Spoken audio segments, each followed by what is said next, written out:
আচ্ছা, আপনাদের যদি এমন একটা জায়গার খোঁজ দিই, যেখানে থাকবে সুন্দর একটা পরিবেশ, প্রাকৃতিক সৌন্দর্য, পাবেন প্রাণ খুলে অক্সিজেন নেওয়ার সুযোগ। ছোটবেলার জীবনটা একটু নতুন করে ফিরে পাওয়া, কয়েকদিনের জন্য শহরের ওই কোলাহল থেকে দূরে থাকবার সুযোগ আরকি। সুস্বাদু খাবার-দাবার তো রয়েইছে।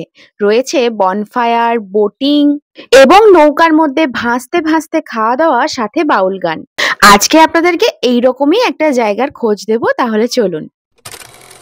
বর্ধমান থেকে বাঁকুড়া বা বিষ্ণুপুর রোড ধরে কিছুটা এগিয়ে এলেই পড়বে দইচাঁদা বা দধিচন্দ্রপুর। মেইন রোড থেকে বাঁ হাতে ঘুরে গেলেই কিছুটা এগিয়ে এলেই রয়েছে এরকম সুন্দর অরণ্য রিসর্ট অ্যান্ড রেস্টুরেন্ট, যেখানে ঢুকতে হলে জনাপ্রতি পার পার্সন আর কি 30 টাকা করে টিকিট কাটতে হবে।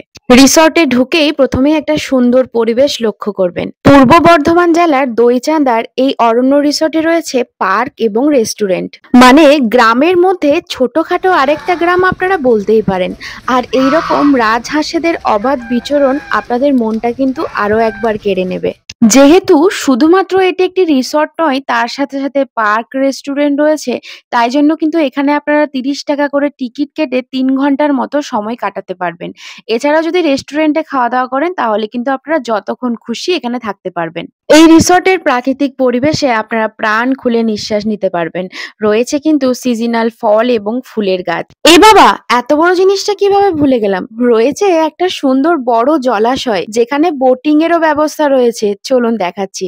এই যে পুরো জলাশয়টি আপনারা দেখতে পাচ্ছেন, পুরোটাই কিন্তু ওয়েল মেইনটেইনড। হ্যাঁ, এখানে সুন্দর, সুন্দর বোটিং এর ব্যবস্থা রয়েছে। এই জলাশয়ে মাছ চাষও করা হয় এবং কাশ্মীরের শিকারা এইখানে বর্তমান। এই যে দেখতেই পাচ্ছেন এরকম বড়, বড় শিকারা, যেগুলোই কিন্তু উঠে আপনারা অনেক সুন্দরভাবে ঘুরে বেড়াতে পারবেন এবং এখানে ঢুকে কিন্তু আপনারা বসে, বসে খাওয়া-দাওয়াও করতে পারবেন। সাথে যদি চান একটু বাউল গান শুনতে, শুনতে খাবেন, সেটারও কিন্তু ব্যবস্থা রয়েছে আলাদা করে। গাড়ি নিয়ে যদি আসেন, তার জন্য পার্কিং তো রয়েইছে।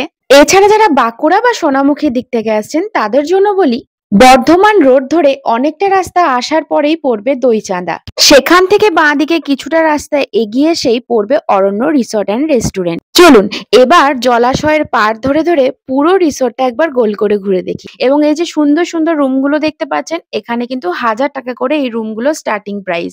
গ্রাম বাংলার মানুষদের হাতে তৈরি এরকম ঝুড়ি কুলো দিয়ে রেস্টুরেন্টটা সুন্দরভাবে সাজানো হয়েছে।